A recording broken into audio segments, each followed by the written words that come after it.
திமுக அரசுக்கு anti compensation சொல்றது மாதிரி எல்லாருமே போராட்டத்தில் இருக்கிறாங்க. இதுல ஊடகத்தை சார்ந்தவர்களையும் பழிவாங்குற நடவடிக்கை எடுத்துக்கிட்டு இருக்காங்க. இது என்ன மாற போகுது? நீதியரசர்கள் என்ன சொல்றாங்கன்னா, ஒரு ஆளை வந்து குறி வச்சு இந்த மாதிரி பண்றீங்க. தமிழ்நாட்டில் வந்து கொலை குற்றங்கள் பண்ணவங்கலாம் வந்து வெளியே சுத்திட்டு இருக்காங்க, அதே போல ஊழல் பண்ணவங்க வெளியே சுத்திட்டு இருக்காங்க. ஸோ சவுக்கு சங்கர் அவர்கள் வந்து யோக்கியம் இல்லைன்னு சொல்லிட்டு நீங்க சொல்றீங்க. அப்ப யாரு யோக்கியம்?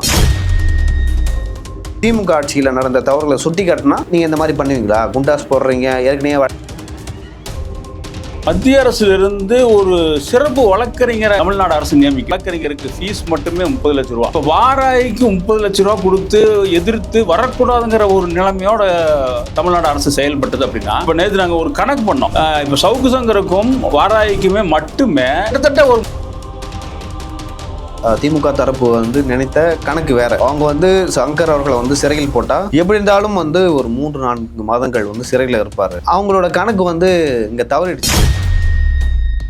3 மாதத்துக்கு தான் பண்ணி கொடுத்துருக்காங்க. அது உடல்நிலை கருத்தில் கொண்டு அப்படிங்கிற மாதிரி ஒரு இது இருக்குது. இது வந்து இந்த 3 மாசத்துக்கு மட்டும்தானா? இந்த 3 மாசத்துக்குள்ள வேற ஏதாச்சும் கேஸ் வருமா? ஏதாச்சும் அரெஸ்ட் பண்ணுவாங்களா? என்ன மாதிரி போகும்? திமுக அரசை விட காவல்துறை தான் இவங்க மேல 2 பேருக்கு மேலே கோவம் அதிகமா இருக்கு. இந்த காவல்துறை அதிகாரிகள் மேல தான் குறிப்பா சொல்றாங்க. காவல்துறை அதிகாரி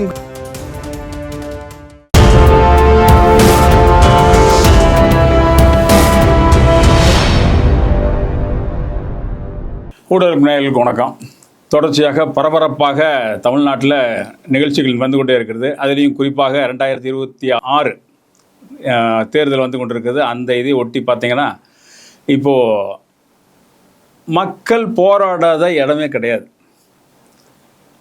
அந்த அளவுக்கு எல்லாருமே எல்லா அரசு பணியிலையும் பார்த்தீங்கன்னா போக்குவரத்து துறை எடுத்துருங்க, சாதாரண ஒரு அன்றாடம் நம்மளுக்கெல்லாம் கூட்டி அந்த இதெல்லாம் இது பண்ணி தராங்க பாருங்கள், அவங்களோட இது எடுத்துக்கோங்க, டாக்டர்ஸ் எடுங்க, எல்லாருமே பிரச்சனை இருக்காங்க.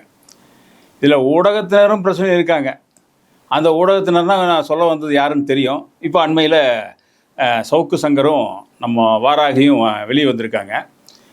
ஆனால் இது என்ன, எதுக்கு வெளியே வந்தாங்க, எப்படி? இது வந்து பார்த்தோம்னா ஆரம்ப கட்டத்திலேயே அவர்கிட்ட ஒரு 4 நாளைக்கு முன்னாடி பேசும்பொழுது, அவர் வெளியே வர்றதுக்கு 2 நாளைக்கு முன்னாடி பேசும்பொழுது ராஜகுமார் அவருடைய வழக்கறிஞர் அவரே சொன்னார், இன்னும் இப்போதைக்கு வரமாட்டாங்க 2 பேருமே அனைவரும் தேர்தல் முடிஞ்சால் வெளியே வருவாங்க போல இருக்குது அப்படின்னாரு. ஆனால் சொல்லி 2வது நாள் வெளியே வந்துட்டாங்க. இதில் என்ன நடந்தது, எப்படி நடந்தது? 2வது நாள் வெளியே வந்ததோடு மட்டும் இல்லை, 2வது நாள் வெளியே வந்துட்டாங்க. அவங்கள இடையில நேற்று கூட நான் அவங்கள சந்தித்து பேச வேண்டிய ஒரு வாய்ப்பு கிடச்சிது. அவங்களெல்லாம் சந்தித்து பேசுவோம், மகிழ்ச்சியாக இருந்தது. ஆனால் வந்த மறுநாளே அன்னைக்கு வந்து மாலை வந்து மறுபடியும் ஒரு காவல் நிலையத்திலேருந்து இவங்க சவுக்கு சங்கர் வீட்டுக்கு போய் மறுபடியும் ஒரு இது கொடுத்துருக்காங்க. கொடுத்து நீங்கள் வந்து அட்டன் பண்ணுங்கள் அப்படின்னு சொல்லி ஒரு ஆணை பிறப்பிச்சுட்டு போனாங்க. அதுக்கு போய் அட்டன் பண்ணிட்டு வந்துட்டார். இது இப்படி இருக்கும் பொழுது இது என்ன நிலைமை போயிட்டுருக்குது? ஊடகவியலாளர் குறிவைக்கப்படுகிறார்களா, என்ன ஏதுங்கிறது ஒரு ஊடகத்தில் பல ஆண்டுகளாக பணியாற்றி வந்த நமது லியோ வந்திருக்காரு. வணக்கம் லியோ. லியோ, நீங்கள் சொல்லுங்கள் லியோ, என்ன இப்போ நம்ம ஊடகத்தை பற்றி பேசுவோம். ஏன்னா எல்லாரும் தமிழ்நாட்டில் பார்த்தீங்கன்னா இப்போ திமுக அரசுக்கு ஆன்டி கம்பன்சேஷன் சொல்கிறது மாதிரி எல்லாருமே போராட்டத்தில் இருக்கிறாங்க. இதில் ஊடகத்தை சார்ந்தவர்களையும் பழிவாங்குற நடவடிக்கை எடுத்துக்கொண்டு இருக்காங்க. இது என்ன மாற போகுது? இது ஏன் இவங்க 2 பேரையும் இப்போ வரமாட்டாங்க நினச்சோம், வந்துட்டாங்க, மகிழ்ச்சியாக இருக்குது. ஆனால் மறுபடியும் வேறு ஏதாவது சிக்கல் வருமா அப்படிங்கிற ஒரு கேள்வியோட போகுது. ஏன்னா வந்து அவங்களுக்கு வந்து விசாரணைக்கு வாங்கன்னு சொல்லி நீங்கள் வந்து கூப்பிட்டுருக்காங்க. இவரும் போய் அட்டன் பண்ணிட்டு வந்திருக்காரு காவல் நிலையத்தில். இது என்ன மாதிரி ஒரு இது இருக்குது? இல்லை சார், அது காவல்துறையினர் வந்து எதிர்பார்க்கல. இப்போ வந்து கைது பண்ணாங்க. சென்ற ஆண்டும் வந்து இந்த டிசம்பர் மாதத்தில் தான் ஒரு நாள் வந்து 19-18 கைது செய்யப்பட்டார். இப்போ கைது செய்யப்படும்பொழுது நான் சவுக்கு முடியாத அலுவலகத்தில் வெளியில் நின்னேன். அப்படி நிற்கும் பொழுது போலீஸ் வந்தாங்க. வந்து தேனி அந்த கேஸில் வந்து கையெழுத்து போடல அவர். ஸோ அதனால் வந்து நாங்கள் அரெஸ்ட் பண்ண போகிறோன்னு சொல்லிட்டு நான்லாம் என்னென்னா காருக்குள்ளே அடிச்சு வச்சுருந்தாங்க.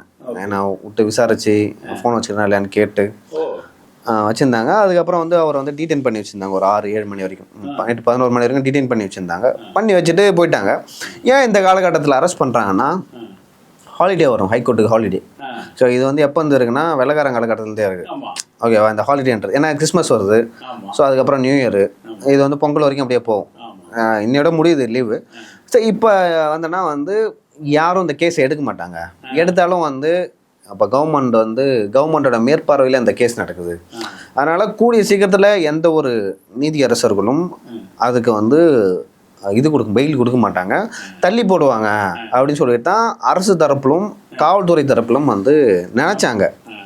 ஆனால் இவர்கள் எதிர்பாராத விதமாக வந்து அந்த கேஸ் கட்டு யார்கிட்ட போயிடுச்சுன்னா எஸ்எம் சுப்பிரமணியம். அதே போல் ஏன்னா அது ஷஃபிள் பண்ணி போடுவாங்க, யாருக்கு போனே நம்மளுக்கு தெரியாது, ஓகேங்களா. ஆனால் யாருக்கிட்ட போச்சுன்னா அந்த கேஸ் வந்து எஸ்எம் சுப்பிரமணியம் நீதியரசர் அதே போல் தனபால் அவர்கள்ட்ட வந்து போச்சு. இதை கொஞ்சம் கூட எதிர்பார்க்கல. எல்லாம் என்ன நினச்சாங்கன்னா இவங்ககிட்ட போகுது, கேள்வி கேட்பாங்க, இன்னும் வந்து சில கேள்விகள் கேட்டு கொஞ்சம் 1 or 2 வீக்ஸில் வந்து ரிலீஸ் ஆகிடுவாங்கன்னு நினச்சேன். ஆனால் எதிர்பாராத விதமாக ஓன் பெயிலில் வந்து கொடுத்துட்டாங்க. நீங்கள் எந்த கண்டிஷனுமே எல்லாம் வெளியே வந்திருக்காங்க. அதெல்லாம் ரொம்ப பெரிய விஷயம். இப்போ எனக்குன்னா என் மேலே வந்து ஒரு வழக்கு போட்டாங்க. எந்த வழக்குனா அந்த போன வருஷம் தான், இதே டிசம்பர் மாதத்தில் அவரை அரெஸ்ட் பண்ணாங்க. என்னையும் வந்து அதே மாலதி அவர்களையும் வந்து அரெஸ்ட் பண்ணி ஒரு கேஸ் போட்டாங்க. கேஸ் போடும்பொழுது எனக்கு வந்து அந்த காலகட்டத்தில் திருமணம் நிச்சயிக்கப்பட்டது. சரி, திருமணம் எங்கே நிற்க போகுதுன்னு சொல்லிட்டு நான் பெயில் வாங்கினேன். எனக்கு வந்து ஓன் பெயிலெலாம் கொடுக்கல, ஷூரிட்டி நான் நிறுத்த சொன்னாங்க. ஷூரிட்டி நான் நிறுத்தி என்னை கையெழுத்து போட சொன்னாங்க. கையெழுத்து போடுறதுக்கு வந்து 3 மாதம் நான் கல்யாணம் முடிஞ்சு அடைஞ்சேன். திருமணம் முடிஞ்சு ஒரு 3 மாதம் கிட்ட அழைச்சிட்டு இருந்தேன் கையெழுத்து போடுறதுக்காக. இங்கேருந்து டெய்லி கமிஷன் ஆஃபீஸ் போவேன். அது ரொம்ப தொல்லை, ரொம்ப அலைச்சல், உங்களை வந்து ஒரு மாதிரி உருக்கிடும். Mental torture. டெய்லி நீங்கள் ஒரு ஆஃப் டே வந்து அதுக்குன்னு ஒதுக்கணும். இங்கேருந்து நேராக நான் வந்து குரோம்பேட்டில் இருப்பேன். குரோம்பேட்லேருந்து கிளம்பி எக்மோர் வரைக்கும் போகணும். எக்மோரில் கையெழுத்து போட்டு திரும்ப ஆஃபீஸ் போகணும். ஓகே, டெய்லியே வந்து இதாக ரொட்டீனாக இருந்துச்சு. ஞாயிற்றுக்கிழமை கூட அது நடக்கும். அப்படி நடக்கும்பொழுது இவருக்கு வந்து இந்த மாதிரி வந்து ஓன் பெயில் கொடுத்ததுலாம் ரொம்ப பெரிய விஷயம். ஓன் பெயில் கொடுத்து நீதியரசர்கள் என்ன சொல்கிறாங்கன்னா, ஒரு ஆளை வந்து நீ குறி வச்சு இந்த மாதிரி பண்ணுறீங்க. தமிழ்நாட்டில் வந்து கொலை குற்றங்கள் பண்ணவங்களாம் வந்து வெளியே சுற்றிட்டு இருக்காங்க, அதே போல் ஊழல் பண்ணவங்க வெளியே சுற்றிட்டு இருக்காங்க. ஸோ சவுக்கு சங்கர் அவர்கள் வந்து யோக்கியம் இல்லைன்னு சொல்லிட்டு நீங்கள் சொல்கிறீங்க. அப்போ யார் யோக்கியம் அப்படின்லாம் வந்து நம்மளுக்கு கேட்க தோணுது இல்லை. ஸோ நீதியரசர்களும் அதான் கேட்டிருக்காங்க. இவர் மட்டுமா குற்றம் பண்ணார், ஏன் ஒரே குறி வைக்கப்படுறீங்க? திமுக ஆட்சியில் நடந்த தவறுகளை சுட்டி காட்டினா நீங்கள் இந்த மாதிரி பண்ணுவீங்களா? குண்டாஸ் போடுறீங்க, ஏற்கனவே வழக்கு இவர் மேலே போட்டுறீங்கன்னு சொல்லி பல கேள்வியை கேட்டிருக்காங்க. இது எந்த கேள்விக்கும் வந்து அரசு தரப்பிலும் காவல்துறை தரப்பிலும் வந்து பதிலே இல்லை. அதுக்கு வந்து ஜென்ரலாக நானும் மனித உரிமை சார்ந்து நிறைய டீல் பண்ணிருக்கிறதுனால மனித உரிமை சார்ந்து நாங்கள்லாம் வந்து வரவேற்கிறோம். அதுக்கு வந்து நன்றி தெரிவிக்கிறேன்னு இந்த சவுக்கும் நன்றி தெரிவித்தார், அதே போல் வாராகியும் நன்றி தெரிவித்தார். நேற்றும் கூட அவர்களோட பேசிகிட்டு இருக்கும்போது அவங்க அதான் சொன்னாங்க, இவங்க இல்லைன்னா உண்மையிலே நாங்கள் வந்து வெளியே வந்திருக்க முடியாது, எஸ்எம் சுப்பிரமணியம் இல்லைன்னா அந்த அளவுக்கு நாங்கள் வந்து நன்றி கடன் பட்டவர்கள் அப்படிங்கிற அளவுக்கு தான் அவங்க வந்து இது பண்ணாங்க. ஆனால் இவர் வந்து சட்டத்துக்கு உட்பட்டு நடந்தது. எது இப்போ இந்த வெளியே விட்டதே வந்து சட்டத்துக்கு உட்பட்டு தான் நடக்குது. சட்டத்துக்கு உட்பட்டு நடந்தது. அது வந்து நீதிபதி அவர்களை பொறுத்து அது மாறும் நான் நினைக்கிறேன். ஏன்னா இதுக்கு முன்னாடி அவர் நிறைய வழக்குகளை போயிருக்கு, உச்சநீதிமன்றம் போயிருக்கு. ஸோ அது வந்து சில நீதிபதிகள் வந்து அதை பார்க்குற விதம்னு ஒன்று இருக்குது. இல்லை, இதில் என்னன்னு கேட்டால், நீங்கள் இந்த வாராகி கேஸில் வந்து சவுக்கு சங்கர் வெளியே வந்துட்டார். அதுக்கு அடுத்தது வாராகிக்கும் கரெக்டாக வந்து எஸ்எம் சுப்பிரமணியம் ஐயாட்ட தான் போகுது நீதியரசர். ஏன்னா பெயில் வந்து அவங்க லிஸ்ட் பண்ணியிருக்காங்க. இல்லை, இதில் என்ன ஆச்சுன்னா, மத்திய அரசிலிருந்து ஒரு சிறப்பு வழக்கறிஞரை தமிழ்நாடு அரசு நியமிக்குது. அந்த சிறப்பு வழக்கறிஞருக்கு ஃபீஸ் மட்டுமே 30 லட்சம் ரூபா. அவர் வந்து அங்கிருந்து இதில் ஆன்லைனில் தான் பேசுகிறார், சரிங்களா? நீதிபதியோட ஆன்லைனில் பேசி இது பண்ணுறதுக்காக 30 லட்ச ரூபா கொடுக்குறாங்க. இப்போ வாராய்க்கு 30 லட்ச ரூபா கொடுத்து எதிர்த்து வரக்கூடாதுங்கிற ஒரு நிலைமையோட தமிழ்நாடு அரசு செயல்பட்டது. அப்படின்னா இப்போ நேற்று நாங்கள் ஒரு கணக்கு பண்ணோம். இப்போ சவுக்கு சங்கருக்கும் வாராய்க்குமே மட்டுமே கிட்டத்தட்ட ஒரு 3-4 கோடி ரூபாய் செலவு பண்ணியிருப்பாங்க போல இருக்குது தமிழ்நாடு. அதாவது இந்த காலகட்டத்தில் ஒரு மாதத்துக்குள்ளேயே, ஒரு 1.5 மாதத்துக்குள்ளார வழக்கறிஞர்களுக்கு மட்டுமே. இப்போது வழக்கறிஞருங்கிறது வந்து பிபிஎல்லாம் நம்ம வந்து சிறப்பு பிபிஎல்லாம் நியமிச்சிருக்காங்க. அவங்களுக்கே பெரிய ஃபீஸ் இருக்குது. அவங்க வந்து கிட்டத்தட்ட 6-7 பேர் இங்கே இருக்காங்க தமிழ்நாட்டில். இதையெல்லாம் தாண்டி ஏன் வந்து டெல்லியிலிருந்து இவங்களை கொண்டு வந்தாங்க, அவங்க இது பண்ணாங்க எப்படி? அதை தாண்டி நீதியரசர் வந்து ஒரு மனித உரிமை சார்ந்து சட்டத்துக்கு உட்பட்டு, கான்ஸ்டியூஷனுக்கு உட்பட்டு, அரசியலமைப்புக்கு உட்பட்டு தெளிவாக சொல்லியே வந்து அவங்க வந்து எந்த கண்டிஷனும் இல்லாமல் வெளியிருக்காங்களே. இல்லை, அது வந்து ஒரு நல்ல விஷயம். அந்த மனித உரிமைகள், அதே போல் ஜேர்னலிசம், அதே போல் கருத்து சுதந்திரம், ஓகேங்களா? இதெல்லாம் பாதுகாக்கிறதுக்கு இன்னுமே வந்து சில பேர் இருக்காங்க அப்படின்னு சொல்லிட்டு நம்ம சந்தோஷப்பட்டணும் சார். அதை தாண்டி இந்த விஷயத்தை நான் எப்படி பார்க்குறேன்னா, இப்போ வந்து திமுக தரப்பு வந்து நினைத்த கணக்கு வேற. அவங்க வந்து சங்கர் அவர்களை வந்து சிறையில் போட்டால் எப்படி இருந்தாலும் வந்து ஒரு 3-4 மாதங்கள் வந்து சிறையில் இருப்பார், அந்த மாதிரியான ஒரு கணக்கு போட்டாங்க. அவங்களோட கணக்கு வந்து இங்கே தவறிடுச்சு. இப்போ அவங்களுக்கு என்ன பண்ணுறதே தெரியல. ஓகேங்களா? ஒரு மாதிரியான ஒரு நிலையில் இருக்காங்க. ஐயோ நம்ம ரொம்ப கஷ்டப்பட்டு, ஏன்னா ஒரு பக்கம் அவங்க அரசுக்கு பெரிய மூக்கடைப்புங்க. ஆமாம், பெரிய மூக்கடைப்பு. இன்னொன்று என்னென்னா, நம்ம வாடகைக்கு வந்து குண்டாஸு கன்ஃபார்ம் பண்ணிட்டாங்க. இப்போ போன மாதம் அவர்களுக்குள்ளே போகும்போது குண்டாஸ் போட்டாங்க, குண்டாஸு இது பண்ணாங்க, அதில் வெளியிட்டாங்க. இப்போ மறுபடியும் இப்போ வந்து இப்போ போன 31 அரெஸ்ட் பண்ணுறாங்க. அடுத்தது வந்து உடனே 30 அரெஸ்ட் பண்ணிவிட்டு வெளியே ஒரு 4 நாளைக்குள்ளார ஒரு குண்டாஸ் மேலே போடுறாங்க. குண்டாஸ் ஒரு 4 நாளில் கன்ஃபார்ம் ஆகுது. கன்ஃபார்ம் ஆயிருச்சு. அந்த இதெல்லாம் நான் பார்த்தோம். ஆனால் அதையே தாண்டி இவர்களுக்கு எப்படி பெயில் கிடைச்சது? இது என்ன இந்த பிணை கொடுத்ததே வந்து குண்டாஸ் ஆச்சரியப்படத்தக்கதாக இருக்குது. இல்லை, குண்டாஸ் முதல்ல வந்து எதுக்கு போடுவாங்கன்னா, ஒரு நபர் வந்து சட்டம் ஒழுங்கு பாதிக்கப்படுற மாதிரி வந்து சில விஷயங்களை பண்ணுறாரு, இல்லை அவர் மேலே வந்து நிறைய கொலை வழக்குகள் இருக்குது, அதே போல் பொது அமைதிக்கு வந்து பங்கம் விளைக்கிறாரு அப்படின்னு சொல்லிட்டு அவரை வந்து இந்த எஃப்ஐஆர்லாம் போட்டு அரெஸ்ட் பண்ணி பெயிலில் வந்துடுறாரு. அவரை வந்து கண்ட்ரோலே பண்ண முடியல. அப்படி என்ற சூழ்நிலையில் தான் வந்து உங்களுக்கு குண்டாஸ் போடுவாங்க. ஓகேங்களா? இதுக்கு முன்னாடி யாருக்கு குண்டாஸ் போட்டிருக்காங்கன்னா, எனக்கு தெரிஞ்சு வெங்கடேஷ்னு சொல்லிட்டு பிஜேபியில் ஒருத்தர் இருக்கார், இது எனக்கு சரியாக தெரியல, அவருக்கு மேலே போட்டாங்க.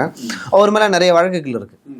அதே போல் இதுக்கு முன்னாடி வந்து நிறைய பேர் மேலே போட்டிருக்காங்க, அவங்க மேலேயும் வந்து வழக்கு இருக்குது. ஆனால் ஒரு பத்திரிகையாளர் திமுக அரசுக்கு எதிராக பேசுகிறாங்க, இல்லை உண்மையாக பேசுகிறாங்க அப்படின்னு சொல்லிட்டு வழக்கு போட்டால், சரி, நீதிபதிகளும் மனிதர்கள் தான். ஸோ அவங்க வந்து அவங்களும் அந்த வீடியோ பார்ப்பாங்க. அவர்களும் வந்து தமிழ்நாட்டில் இப்போ தற்போது என்ன நடந்து கொண்டு இருக்குது அப்படின்னு சொல்லிட்டு தெரியும். ஸோ அந்த வகையில் இவர்களை வந்து விடுதலை பண்ணாமல் இருந்தால் தான் ஆச்சரியமாக இருந்திருக்கும். இவர்கள் வந்து ஏற்கனவே வந்து எஸ்.எம். சுப்பிரமணியம் அவர்கள் இவருடைய வழக்கில் ஒரு ஏற்கனவே குண்டாஸ் வந்து இவர் மேலே ஏன் போட்டீங்க, நீங்கள் போட்ட குண்டாஸ் தவறு அப்படின்னு சொல்லிட்டு ஏற்கனவே ஒரு குண்டாஸை உடச்சி விட்டதே எஸ்.எம். சுப்பிரமணியம் தான். ஸோ அந்த வகையில் அவர்களை வந்து கண்டிப்பாக நம்ம பாராட்டியே ஆகணும். இப்போ வந்து நாளைக்கே வந்து நான் அரசு ஆனாலும் எனக்கு வந்து அந்த நீதிமன்றத்து மேலே நம்பிக்கை இருக்கும். சரி, இப்போது இவங்க 2 பேரும் வெளியே வந்தது வந்து பிணை கொடுத்துருக்காங்கன்னா 3 மாதத்துக்கு தான் பிணை கொடுத்துருக்காங்க. அது உடல்நிலை கருத்தில் கொண்டு அப்படிங்கிற மாதிரி ஒரு இது இருக்குது. இது வந்து இந்த 3 மாதத்துக்கு மட்டும்தானா, இல்லை 3 மாதத்துக்குள்ள வேறு ஏதாச்சும் கேஸ் வருமா, ஏதாச்சும் அரெஸ்ட் பண்ணுவாங்களா, என்ன மாதிரி போகும்? இல்லை, நீங்கள் வந்து திரும்ப வந்து போட்டு இது வந்து எக்ஸ்டெண்ட் பண்ணுறதா இருந்தால் பண்ணிக்கலாம். ஓகேங்களா? எக்ஸ்டெண்ட் பண்ணுறதா இருந்தால் பண்ணிக்கலாம். இல்லை இந்த 3 மாதம் பிணை முடிய போகுது, கைதுக்கு வந்து உச்சநீதிமன்றம் போய்ட்டும் நம்ம வந்து தடை வாங்கிக்கலாம். ஸோ இந்த மாதிரியான விஷயங்களை பண்ணலாம். 3 மாதம் முடிந்து கைது செய்யலாமா அப்படின்னு கேட்டீங்கன்னா கண்டிப்பாக லைக் இவங்க தரப்புல, அரசு தரப்புல வந்து நீதிமன்றத்துக்கு வந்து கேட்பாங்க. இல்லை, அந்த பழைய வழக்குகளில் வந்து கைது செய்யறதுக்கான இதெல்லாம் இருக்கு. இல்லை, அவர் மேலே தற்போது புதுசாக ஏதாச்சும் போட்டாங்கன்னா மறுபடியும் புதுசாக போட்டால் வந்து கைது பண்ணுறதுக்கான வாய்ப்புகள் இருக்குது. அவரே வந்து அந்த நேர்காணலில் சொல்லியிருக்காரு. ஏன்னா அவரை கைது செய்வதால் வந்து அதோட தாக்கம் கிராமப்புறங்களில் வரைக்கும் போயிருக்கு. எல்லாமே டிஸ்கஸ் பண்ணுறாங்க, எதுக்கு அவரை போட்டு இப்படி பண்ணிட்டு இருக்காங்க அப்படின்னு சொல்லி. மனைங்களாச்சும் பேசி, நீங்கள் அதிமுக நேரங்கள்லையும் அவர் பேசினார், அவர் பிளாக் எழுதினார், அப்போலாம் அரெஸ்ட் பண்ணாங்க, இப்பயும் அரெஸ்ட் பண்ணுறாங்க அப்படின்னு ஒரு கேள்வி இருக்குது. மக்கள் மத்தியில் வந்து இது விவாதிக்கப்படுது. அது திமுக காரங்களாக இருந்தாலும் சரி, அதிமுக காரங்களாக இருந்தாலும் சரி, இந்த மற்ற கட்சிக்காரர்களாக இருந்தாலும் சரி, இது குறித்து வந்து பொது வெளியில் விவாதிக்கிறாங்க, அது குறித்து பேசப்படுகிறது. அது வந்து தேர்தல் சமயத்திலையும் வந்து எதிரொலிக்கும் அப்படின்னு நான் நினைக்கிறேன். இந்த இவரோட அரெஸ்ட் பண்ணது திமுக மறுபடியும் இப்பவும் ஏதாச்சும் ஒரு முயற்சி எடுத்தாங்கன்னா, காவல்துறை வந்து இவங்களை முயற்சி எடுத்தாங்கன்னா அரெஸ்ட் பண்றதுக்கு, இது வந்து பெரிய பாதிப்புகள் உண்டாகிறதுக்கு வாய்ப்புகள் இருக்குது. அப்படிதான் சொல்றீங்க? ஆமாம், பாதிப்புக்கு உண்டாகிறதுக்கு வாய்ப்பு இருக்கு. இந்த மனித உரிமை சார்ந்த இவர்கள் வந்து நீங்கள் என்ன நினைக்கிறீங்க? நீங்கள் சவுக்கோட அவரோட இருந்திருக்கீங்க, பேசியிருக்கீங்க, பழகிருக்கீங்க, அவருடைய இணைஞ்சு பணியாற்றிருக்கீங்க, உங்கள் மேலேயும் சில கேஸ் எல்லாம் அதனாலேயே வந்திருக்குது. இப்போ வந்து சவுக்கு சொல்கிறது எல்லாமே உண்மையாக இருக்குமா? இல்லை, இப்போது சவுக்கு அவர்கள் வந்து உண்மையை சொல்கிறாரு, பொய் சொல்கிறாரு அப்படின்னு சரி 2 விஷயம் தான் இருக்கு. உண்மையை சொல்லலாம், இல்லைனா பொய் சொல்லலாம். ஆமாம். எந்த இடங்களில் வந்து அவர் வந்து பொய்யை சொல்ல மாட்டார், உண்மையை மறைப்பார். இதை சொல்லக்கூடாது, ஏன்னா நம்ம சோர்ஸ் தெரிஞ்சிடும் அப்படின்னு சொல்லிட்டு. லைக் நிறைய பேர் சொல்கிறாங்க, இப்போ நானே வந்து இந்த நேர்காணலில் பார்க்குறேன், நான் பார்க்கும்போது கொஞ்சம் பேர் வந்து பேசுகிறேன், நிறைய பேர் வந்து பார்க்குறாங்க. இப்போ நானும் ஒரு சேனல் வச்சுருக்கேன், நிறைய பேர் வந்து பார்க்குறாங்க. நான் வந்து பொய் சொன்னேன், நான் சொல்கிறது வந்து எதுவுமே நடக்கலை அப்படின்னு சொல்லி தெரிஞ்சிச்சுன்னா வச்சுங்க, ஒரு கட்டத்தில் வந்து மக்கள் வந்து என்னை பார்க்க மாட்டாங்க, வெறுத்துருவாங்க. ஒன்று நான் பொய்யா சொல்லியிருந்தா அந்த திட்ட ஆரம்பிப்பாங்க.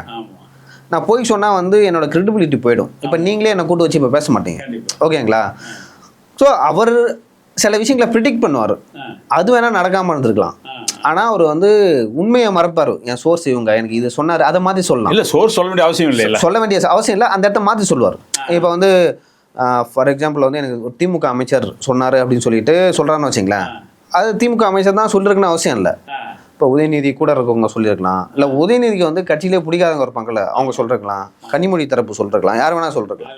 ஸோ அந்த இடத்த வந்து மாற்றி சொல்லுவார். ஏன் மாற்றி சொல்கிறாருன்னா அது சோர்ஸை வந்து பாதுகாக்கிறாரு, அவர் அவங்க சோர்ஸை பாதுகாக்கிறாரு. அப்போ தான் அந்த சோர்ஸ் வந்து திரும்ப வந்து சொல்லுவோம். கண்டிப்பாக நம்மளுக்கு இப்போ நான் எனக்கு ஒரு திமுக அமைச்சர் சொன்னார்னே வச்சிங்களேன், நான் போய் திமுக அமைச்சர் சொன்ன அமைச்சர் வந்து பக்குன்னும், என்னடா அது நம்ம சொன்னால் நேராக போய் திமுக அமைச்சர் சொல்கிறாரு அப்படின்னு யாராக இருந்தாலும் யோசிப்பாங்கல்ல. ஸோ அந்த விதத்தில் வந்து அவர்கள் வந்து சோர்ஸை காப்பாற்றுறதுக்காக அதை சொல்லுவாங்க. அந்த அவரோட கிரெடிபிலிட்டி முக்கியம் இல்லை, சோர்ஸுக்கு வந்து ஒரு நியாயம் இருக்கும். இந்த விஷயத்த நம்ம வெளில உடச்சி ஆகணும்.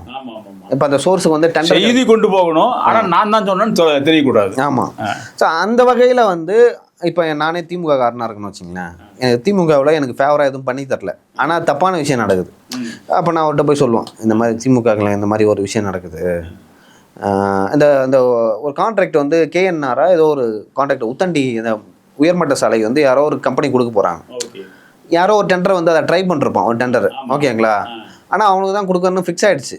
ஃபிக்ஸ் ஆனோடனே நான் என்ன பண்ணுறேன், நானும் கேட்டேன், அவனும் கேட்டான் டெண்டரு, அவனுக்கு கொடுத்துட்டாங்க, இருந்தாலும் அவனுக்கு தான் கிடைக்கும் அப்படின்னு சொல்லி ஒரு 2-3 மாதத்துக்கு மேலே சொல்லிட்டான். அவர் வந்து அதை உடைப்பார், ஓகேங்களா? இந்த மாதிரி வந்து திமுகவில் இருக்கிறவர்கள், திமுக அமைச்சரவையில் இருக்கிறவர்கள், திமுக குடும்பங்களுக்கு நெருக்கமானவர்கள், அவங்களுக்கு தெரியும் லைக் இதை நம்ம சொல்லலாம், இது வந்து ஜென்யூனான விஷயம். அவரும் அதான் பேசுவார். லைக் ஒரு தனிநபர் வந்து இந்த மாதிரி சொல்கிறாங்க, இது நம்பலாமா வேணாமா என்பதெல்லாம் தாண்டி இது வந்து பொதுமக்களுக்கு எவ்வளோ முக்கியம், இது சமூகத்தில் எந்த மாதிரியான ஒரு தாக்கத்தை ஏற்படுத்தும். இல்லை, நம்மளை ஆள்றவர்கள் சரியாக ஆள்றாங்களா, கொண்டு போகிறாங்களா அப்படின்னு தெரிஞ்சுக்கிறதுல எல்லாருமே விருப்பப்படுவாங்கல்ல. இப்போ நம்ம ஓட்டு போட்டு தேர்ந்தெடுத்த அரசு தானே, அப்போ அவங்க நம்மளுக்கு தகுந்த ஆட்கள் தானா அப்படிங்கிறதுல இருக்கும். அப்போ இவர் வந்து நிறைய செய்திகள் சொல்லும் பொழுது அந்த செய்திகள் எல்லாமே பொதுமக்களுக்கான பாதிப்பை உண்டாக்கக்கூடிய செய்திகள் தானே. ஆமாம். இப்போ ECRல நான் போகிறேனோ போகலையோ, OMRல போகிறனோ போகலையோ, ஆனால் பொதுமக்களோட ஃபண்ட் அதில் இன்வால்வ் ஆகுதுல்ல. ஆமாம். நீங்கள் கடன் வாங்கி ஒரு திட்டத்தை வந்து செயல்படுத்துறீங்க, அதில் கமிஷன் வாங்குறீங்க, அந்த நிறுவனம் உனக்கு கமிஷன் தரானா அப்படின்னா அப்போ நான் ஒரு பொதுமக்களாக தெரிஞ்சுக்கணும்ல. அப்போ அந்த கான்ட்ராக்டருக்கு வந்து நீங்கள் ஏதோ ஃபேவர் பண்ணுறீங்க, அந்த கான்ட்ராக்டர் உங்களுக்கு ஃபேவர் பண்ணுறான் அப்படின்னா அது எனக்கு தெரிஞ்சுக்கணும். இப்போ எதிர்காலத்துலேயும் வந்து அதில் வந்து அந்த பாலத்திலேயே வந்து ஒரு தொழில்நுட்ப கோளாறு இருக்கலாம், இல்லை தரம் சரியில்லாமல் இருக்கலாம். அப்போ நான் கேள்வி கேட்பேன், எதுக்கு அந்த டெண்டர்காரனுங்க டெண்டர் கொடுத்து அந்த கம்பெனிக்கு டெண்டர் கொடுத்தீங்க, இப்போ சவுக்கு சங்கர் சொன்னது வந்து நிஜம், இந்த மாதிரியான விஷயங்கள்லாம் நான் எழுப்பலாம். ஸோ இந்த மாதிரியான விஷயங்கள் தான் அவரும் பேசுவார். இல்லை, பொதுவாக அப்படி தான் பேசிகிட்டு இருக்காரு. ஆனால் சில தரப்புகள் வந்து இதில், அதாவது இவங்க மேலே குற்றம் சொல்கிற தரப்புகள் இருக்கு பாருங்க, அவங்கள சொல்கிறாங்க இவங்களாம் பணம் வாங்கிட்டு பண்ணுறாங்க அப்படின்னு சொல்லி அவங்க சொல்கிறாங்க. ஆனால் அரசே வந்து நான் இப்போ முன்கூட்டி சொல்லும் பொழுது கிட்டத்தட்ட ஒரு 4 கோடி ரூபாய் 5 கோடி ரூபாய் இவங்களுக்கு வழக்குக்காகவே செலவு பண்ணியிருக்காங்க. ஆமாம். அரசு செலவு பண்ணுறது கேட்கறக்கு ஆள் கிடையாது. அவன் நம்மளோட பொதுமக்களோட பணத்தை தூக்கி ஒரு 4.5 கோடி ரூபாய் சொல்றதுக்கு தான் வந்து பணம் வாங்கிட்டு சொல்லுவாங்க. உண்மையை சொல்றவங்க வந்து பணம் வாங்கிட்டுலாம் சொல்ல மாட்டாங்க, ஓகேவா? அந்த வகையில் வந்து அவர் ஏன் போய் சொல்ல போகிறார்? எனக்கு வந்து சவுக்கு மீடியாவில் நான் ஒர்க் பண்ணேன், அங்கே எவ்வளோ இன்கம் வருதுன்னு தெரியும், எவ்வளோ சம்பாதிக்கணும்னு சொல்லிட்டு தெரியும். நேற்று கூட அவர் சொன்னார், 1 வருஷத்துக்கான இன்கம் டேக்ஸு நான் வந்து 50 லட்சம் வந்து அட்வான்ஸாக பே பண்ணேன், முன்னாடியே பே பண்ணிட்டேன். சரி, அந்த அளவுக்கு வந்து எனக்கு இன்கம் வருது. அப்படி இருக்கும்போது ஒரு ப்ரொடியூசரை போயிட்டு நான் அடித்ததுக்கு கேவலம் அந்த 1 லட்சம் டேக்ஸி 50 லட்சம் கட்டுறேன், நான் 1 லட்சத்துக்காக எதுக்கு வந்து அவன் அடிக்கணும் அப்படின்னு சொல்லிட்டு ஒரு கேள்வி கேட்டிருக்காரு. அப்படி கேள்வி கேட்கும்போதே நம்மளுக்கு தெரியும் எந்த அளவுக்கு வந்து இந்த திமுக அரசு அவங்க மேலே வந்து பொய் வழக்கு போடுறாங்க, அந்த மீடியாவை முடக்கணும் அப்படின்னு சொல்லிட்டு. ஸோ உண்மையில் வந்து எனக்கு வருத்தம் தான் தனிப்பட்ட முறையில். ஸோ பொதுவாக வந்து அவங்க வியூவர்ஸ் இருப்பாங்க, நிறைய பேர் இருப்பாங்க, அவங்களுக்கு ஏதோ ஒரு வகையில் வருத்தமாக இருக்கும். தனிப்பட்ட முறையில் வந்து அவர்கிட்ட நான் வேலை செஞ்சுருக்கேன், ஸோ அவர் வந்து எப்படிப்பட்ட நபர் அப்படின்னு சொல்லிட்டு எனக்கு தெரியும். அப்படிங்கும்போது அது எனக்கு வருத்தம் தான். லைக் எனக்கு தெரிஞ்சு திரும்பவும் வந்து அவரை கைது செய்ய மாட்டார்கள் அப்படின்னு தான் நினைக்கிறேன். அப்படி கைது செஞ்சால் அது வந்து இந்த அரசுக்கு பெரிய அவமானம். ஆமாம், இப்போவே மூக்கடைப்புல மிகப்பெரிய மூக்கடைப்பு. ஆமாம், இப்போ மறுபடியும் பண்ணாங்கன்னா இது. ஆனால் வந்து அரசு திருந்துற மாதிரி தெரியலையே. முந்தானத்து போய் அவருக்கு மறுபடியும் ஒரு சமன் சர்வ் பண்ணி அவளை வர சொல்லி இல்லை அது அது ஸ்டேஷன் அது கூப்பிட்டுருக்காங்க. என்னன்னா, அது வந்து நீதியரசர்களே சொன்னார், இந்த வழக்கு தொடர்பாக நீங்கள் ஏதாவது விசாரணைக்கு ஒத்துழைக்கணும், ஆமா. சம்மன் கொடுத்து ஆஜராகன்னு சொல்லிட்டுருக்காங்க. பட் அது வந்து நீதியரசர்கள் தரப்பில் சொன்னது. ஆமா. ஆனால் அது ஒரு பொய் வழக்குக்கு தேவையில்லை அப்படின்னு நினைக்கிறேன். அந்த வழக்கு வந்து உண்மையாக இருந்தால், அதனால் யாராவது பாதிக்கப்பட்டால் நீங்கள் பண்ணலாம். அது பொய் வழக்காக இருக்கும்போது அதெல்லாம் ஏன் பண்ணணும் ஒரு கேள்வி வருது. ஸோ அதை தான் வந்து திமுக தரப்பில் வந்து மேலும் மேலும் வந்து அவரை அவர் வந்து முதலாக சிறைக்கு போனதும் திமுகவால் தான். இப்பயும் வந்து சிறைக்கு போகிறது எனக்கு தெரிஞ்சு திமுகவாலே 5 முறை சிறைக்கு போயிட்டார் அவர். 2008 1, 2022 1, 23 1, 24 2, இப்போ 1, 5 முறை வந்து சிறைக்கு போகிறாரு. பெரும்பாலும் அதிகமாக போனது வந்து ஸ்டாலின் அரசு தான். ரொம்ப இது அதிகமாக போனதில்லை, மொத்தமாகவே வந்து திமுக அரசு. திமுக அரசு. ஆமாம், ஆக்சுவலாக திமுக இதில் இருக்கிற ஒரு பெரிய நெகட்டிவ் என்னன்னா, அவங்களுக்கு எதிராக யாரும் பேசக்கூடாதுன்னு நினைப்பாங்க, அவர்களுக்கு எதிராக யாரும் வளரக்கூடாதுன்னு நினைப்பாங்க. ஸோ அந்த வகையில் நீங்கள் பார்த்தீங்கன்னா எம்ஜிஆர் வந்து அப்படி தான் கட்சி விட்டு வெளியிட்டாங்க, அவர் பெரிய ஆள் ஆகிட்டார். மதிமுகவில் கலைஞர் வந்து அந்த மாதிரி ஆனார். அதே போல் விஜயகாந்தோட மண்டபத்தை அடித்தாங்க, விஜயகாந்த் வந்து அந்த மாதிரி ஆனார். விஜய்க்கும் பல நெருக்கடியை வந்து கொடுத்தாங்க, காவலன் படம், அதே போல் நிறைய படங்களை வந்து வெளியிடக்கூடாதுன்னு சொல்லிட்டு சொன்னாங்க. இப்போ விஜயும் வந்து திமுகவுக்கு எதிராக நிற்கிறாரு. இப்படி வந்து திமுக நிறைய நபர்களை, நிறைய எதிரிகளை, புதிய எதிரிகளை வந்து திமுக உருவாக்குவாங்க, புதிதாக உருவாக்கும். சும்மா ஒருத்தன் இருப்பான், அவனை போயிட்டு நோண்டிக்கிட்டு நான் சொல்கிறது தான் நீ செய்யணும், நான் சொல்கிறது தான் கேட்கணும் அப்படின்னா யாருமே செய்ய மாட்டாங்க. ஓகே, அப்படி செய்ய வேண்டிய அவசியமும் இல்லை. ஓகேவா, இவர் வந்து நான் சொல்கிறது தான் நீ பேசணும், எனக்கு எதிராக பேசக்கூடாது அப்படின்னா அது யார் கேட்பா? ஸோ அந்த மாதிரியான ஒரு விஷயத்தான் இவங்க பண்ணிகிட்டு இருக்காங்க திமுக. ஸோ அவர்களுக்கு அது பேக் ஃபயர் ஆகுங்க. நீங்கள் பாருங்கள், பொறுத்து வந்து பாருங்கள், தேர்தல் நேரத்தில் மிகப்பெரிய பேக் ஃபயராக திமுக அமையும் ஆகும். இது வந்து இந்த ஊடகம் சம்மந்தமாக இந்த 2 பேரோட பல ஊடகங்களால் இது பண்ணுறாங்க, டார்ச்சர் இருக்குது. ஆனால் அதை வெளியே தெரியறது இல்லை, நிறைய வந்து வெளியே தெரியாமல் இருக்குது. இதில் இவங்களுக்கு வந்து நேரடியாக பாதிப்புக்குள்ளாக இருக்காங்க. இனி வந்து இப்போ வந்து இந்த இதெல்லாம் பார்த்து திமுக அரசு கொஞ்சம் அடக்கி வாசிக்கும்னு நினைக்கிறேன். ஆனால் காவல்துறையோட இது வந்து இருக்குமா? காவல்துறை வந்து வேறு மாதிரி கொண்டு போகிறக்கெல்லாம் திட்டமிடுவாங்கல்ல. ஏன்னா திமுக அரசை விட காவல்துறை தான் இவங்க மேலே 2 பேருக்கு மேலே கோபம் அதிகமாக இருக்குது. அந்த காவல்துறை அதிகாரிகள் மேலே தான் குறிப்பாக சொல்கிறாங்க. காவல்துறை அதிகாரியும் காரணம் தான். ஏன்னா வாராகி ஆகட்டும், அதே போல் சங்கர் சார் ஆகட்டும், தொடர்ந்து வந்து காவல்துறை அவர்கள தரப்பில் இருக்கிற முறைகேடுகளை, அநியாயங்களை வந்து பொது வெளிக்கு வந்து கொண்டு வராங்க. அப்படி கொண்டு வரும்போது இயல்பாகவே சும்மாவே வந்து ரோட்டில் எவனாச்சும் போனோன்னா பிடிச்சி அடிக்கிறவங்க காவல்துறையினர். நம்ம ஊரில் வந்து நடக்கும் அது. நிறைய நல்ல காவல்துறை அதிகாரிகளும் இருக்காங்க, ஆனால் சில பேர் அந்த மாதிரி இருப்பாங்க. ஓகேங்களா, அப்போ நீங்கள் அவங்க சீண்டி பார்த்தா அவங்க சும்மா இருப்பாங்களா? நம்ம சொல்கிறது உண்மையை தான் சொல்கிறோம். நீங்கள் சும்மா இருக்கும்போதே அடிக்கிற காவல்துறை இந்த மாதிரி அவங்கள பற்றிய ரகசியங்களையோ, அவங்கள பற்றி உண்மைகளையோ, அவங்க ஒழுக்கக்கேடான விஷயங்கள் ஏதாவது பண்ணாலோ, ஸோ அதை சொன்னால் கண்டிப்பாக வந்து அந்த மாதிரி சொல்கிறதுல யாரும், அதாவது உண்மையாக இருக்கும் பட்சத்தில், ஆதாரம் இருக்கும் பட்சத்தில் சொல்கிறது தப்பு இல்லை. ஆனால் ஒரு உயர் காவல்துறை அதிகாரிக்கு ஒரு பட்டப்பெயர் வச்சு கூப்பிட்றது தப்பு தானே? அது வந்து எப்படி சொல்கிறது, பத்திரிகையிலையும் வந்து அந்த மாதிரியான நிறைய விஷயங்கள் இருக்குது. பத்திரிகையில் வந்து நேராக வந்து ஒரு தலைவரோட பேரையோ இல்லை ஒரு அதிகாரியோடைய பேரையோ வந்து டைரெக்டாக வந்து பேச மாட்டாங்க. லைக் ஒரு ஹிண்ட் மாதிரி கொடுத்து சில விஷயங்களை அதுக்காக தான் அந்த பட்டப்பேர் கொடுத்து ஏதாவது பின்னாடி கேஸ் வராமல் பார்த்துக்கிறாரா? அது லைக் சில டைமில் சொன்ன சோர்ஸ் வந்து உண்மையாக சொல்லலாம், பொய் சொல்லலாம். ஸோ அதனால் வந்து ஒரு சேஃபுக்காக அதை பண்ணுறது. ஸோ அது வந்து அவர் கை கொடுத்துருக்கு, அது ரீச் ஆகிருக்கு. ஆமாம், கண்டிப்பாக ரீச் ஆகிருக்குது. ஆனால் அந்த பட்டப்பேர் தான் சொல்லி அழைக்கிற அளவுக்கு வந்துருச்சே. அது நமக்கு தெரியல. ஓகே, ரொம்ப மகிழ்ச்சி. இந்த நிகழ்ச்சியில் பல செய்திகளை ஒரு விவாதித்தோம். இது நல்ல ஒரு இதாக கொண்டு போய் சேர்க்கணும் நினைக்கிறேன் மக்களிடத்தில். இந்த இதை பார்த்து அரசுகளும் திருந்தறதுக்கான ஒரு வாய்ப்பை உருவாக்க வேணும். அதுவும் ஊடகத்தின் மேலே பழி எடுக்கணும் அப்படின்னா அது வந்து வேறு மாதிரி ரியாக்ஷன் காமிக்கும் அப்படிங்கிறத வந்து தெளிவாக தெரியுது. இப்போது அதோட ரியாக்ஷன் வந்து 2026 தெரிய போகுது. ரொம்ப நன்றி. வணக்கம்.